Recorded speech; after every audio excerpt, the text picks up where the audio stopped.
안녕하세요, 카이카즈입니다. 사람들은 영화가 재밌다고 느낄 때 주로 뭐를 가지고 판단할까요? 스토리, 액션, 연기, 한 가지만 콕 집어서 이야기해보라면 쉽지 않습니다. 그렇다면 여러분은 어떤 기준으로 영화를 고르시나요? 잘 만든 영화의 기준 중 스토리만큼 중요한 것이 없습니다. 스토리는 인류가 문명을 이룩하기 전부터 인간들의 유익거리였죠. 벽화에서 구전, 글, 지금은 영상으로 스토리를 전달하는 시대가 되었습니다. 스토리텔링의 역사가 오래된 만큼 이것보다 확실한 재미도 없죠. 그렇다면 스토리의 힘은 어디서 올까요? 그 힘은 구성과 구조에 있습니다. 물론 평이한 구조와 구성을 가지고 있더라도 소재가 특이하고 흥미롭다면 반은 먹고 들어가죠. 그럼에도 구조와 구성이 중요한 이유는 지금 시대에서는 새로운 소재거리가 존재하기 힘들기 때문입니다. 예를 들어볼까요? 세계에서 인정받은 명작 기생충의 극초반은 하이스트물에 가깝습니다. 하지만 물건을 훔쳐나오는 기본 장르 특성과는 달리 그 집에 침입해 기생한다는 구조로 변주되어 있죠. 결국 작가의 창의력으로 새로운 이야기가 탄생한다는 것입니다. 이처럼 스토리의 힘은 참신함보다는 스토리를 엮는 구성과 구조에 있지만 대중이 납득 가능한 선을 넘어버리면 오히려 질 낮은 스토리가 되죠. 여러 영화들이 떠오르지만 제가 생각하기에 가장 적절한 영화가 성냥팔이 소녀의 재림입니다. 장자의 나비의 꿈이라 말하지만 실제로는 당시 최고 유행이었던 매트릭스의 세계관을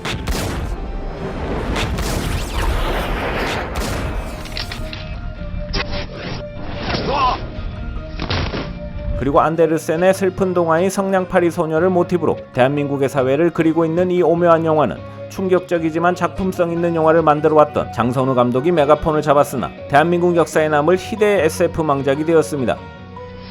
너무 이질적인 세계관을 짬뽕한 데다 짜장면으로 맞질 않나. 짜장면으로 맞아볼래? 왜 이래? 고등어로 총을 쏘지 않나.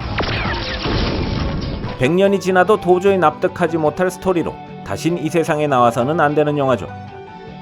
결국 구성과 구조가 참신하다고만 해서 될 문제가 아닌 것입니다.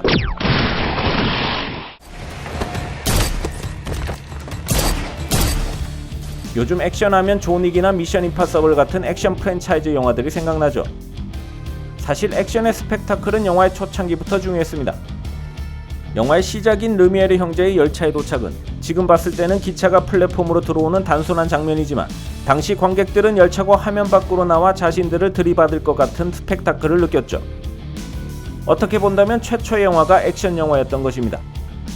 그리고 1920년대 버스터 키튼, 70년대 이소룡, 80년대 이후 성룡 등 시대를 대표하는 굵직굵직한 액션 배우들이 존재한다는 것을 보면 영화의 역사에 액션이 차지하는 비중이 크다는 얘기겠죠. 그만큼 오랜 시간 액션 영화들은 사랑받아왔고 영화를 고르는데 중요한 요소이기도 합니다. But now, yeah, I'm thinking I'm back. 요즘 시대를 대표하는 액션 영화는 누가 뭐라 해도 존윅이죠. 존윅은 키아누 리브스의 여러 대표작 중 하나로 스토리는 거의 존재만 하고 액션에 포커스를 맞춘 영화입니다. 4편까지 시리즈가 이어진 데다 단 한 편도 흥행에 실패한 적이 없는 것을 보면 액션의 완성도만으로도 관객의 사랑을 받을 수 있다는 것을 증명한 영화이기도 하죠. 결국 액션의 디테일과 퀄리티만 가지고도 대중의 사랑을 받을 수 있다는 말입니다. 하지만 액션의 몰빵에 흥행한 영화들은 생각보다 흔치 않습니다.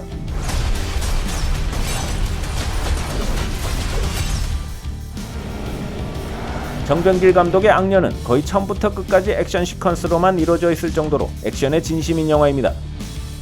하지만 롱테이크 1인칭 액션 시점에 많은 시간을 할애하다 보니 액션의 디테일이 눈에 들어오지 않아 어지럽기만 한 영화가 되었고 영화 자체의 흥행도 손익분기점을 넘기지 못했죠. 결국 액션의 몰빵도 잘 해야 된다는 것입니다. 여러분들은 CGI가 언제부터 쓰였다고 생각하시나요? 최초의 CGI, 즉 컴퓨터 그래픽을 쓴 영화는 트론입니다. 하지만 최초로 쓰였다는 의미만 있는 영화였죠. 본격적으로 CGI가 영화에 쓰이기 시작한 것은 90년대부터였습니다. 그중 가장 충격적인 CGI 비주얼을 선보였던 영화는 주라기 공원이었는데 당시 초원을 뛰어다니는 공룡들을 보며 놀라움을 금치 못했죠. CGI 비주얼의 충격 때문이었을까요? 평단의 호평은 물론이고 대중의 사랑까지 받은 길이 남은 명작이 되었습니다.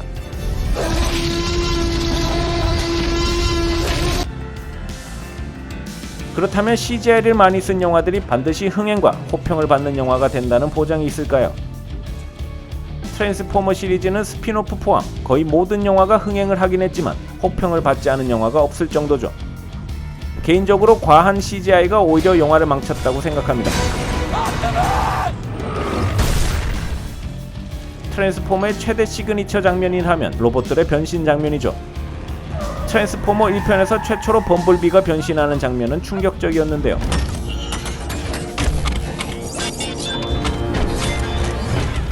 그런데 문제는 너무 시도 때도 없이 변신하다 보니 그 CGI 눈뽕에 적응이 돼 아무런 감흥을 느끼지 못한다는 것입니다.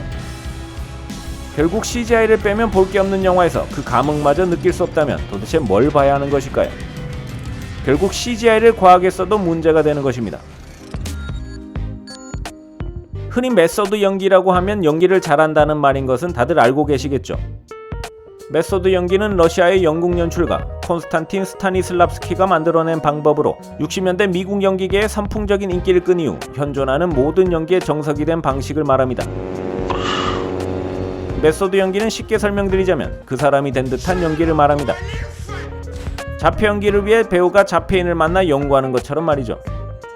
사실 지금은 거의 모든 배우가 하고 있는 방식이라 딱 집어 누가 메소드 연기를 한다고 말하기 힘들 정도입니다. 꼭 그렇게 다 가져가야만 숙이 후련했냐? 그렇다면 신들린 듯한 연기를 하는 배우들을 보고 있는 것만으로도 영화가 볼만할까요? 감독님하고 작업해보고 싶은 마음이 컸고 연기 생활에 큰 도움이 될 거라고 판단했고 연기자가 연기를 잘하는 것에는 배우의 역할도 있지만 연출자, 즉 감독의 역할도 중요합니다. 더 디테일한 이야기는 제가 예전에 분석해드린 명배우가 발연기를 하는 이유를 참고해주시고요. 결론적으로 나쁜 연출력을 만나면 아무리 신들린 듯한 연기를 하더라도 빛이 바래고 웃음거리로 남을 수 있습니다. 예를 들어 수어사이드 스쿼드의 조커 역을 맡았던 자레드 레토는 연기 잘하기로 소문난 배우지만 영화 안에서의 조커 연기가 오버스럽다는 혹평이 이어졌죠. 하지만 지금까지 조커 역에 오버스럽지 않은 연기가 있었던 적은 없었습니다. 심지어 히스레저 이전 가장 훌륭하게 조커를 연기했다고 하는 잭 니콜슨도 시간이 많이 흘러서이기도 하지만 지금 보면 오버스럽기 그지없죠. 결국 그의 연기보다는 나쁜 연출력 때문에 그 사단이 났다고 보는데요. 영화의 질 자체가 떨어지는 것만 봐도 알 수 있는 부분이죠. 결국 연출력이 연기를 빛나게도 빛을 발하게도 한다는 말이죠. 영화는 감독의 예술이랍니다. 영화 제작 인력 모두가 중요하지만 그 중에 가장 중요한 직책이 감독이죠. 그렇기 때문에 영화에서 연출은 다른 무엇보다 중요합니다. 연출력이 부족하면 좋은 액션, 스토리, 연기, CGI는 없는 것이나 마찬가지죠. 2005년작 남극일기를 기억하실런지요? 남극일기의 시나리오는 제작하기 훨씬 전부터 만들기만 하면 대박이라는 입소문이 충무로에 파다했죠. 주연으로 송강호, 유지태라는 스타 배우의 출연과 당시 기준으로는 엄청난 제작비인 100억 원의 제작비를 가지고 만든 영화지만 결과는 흥행 참패였죠. 임필성 감독의 입봉작이라 연출력을 제대로 발휘할 수 없었던 남극일기는 87만 명의 관객이 영화관을 찾아 제작비는 고사하고 손익분기점도 못 넘기는 영화가 되었습니다.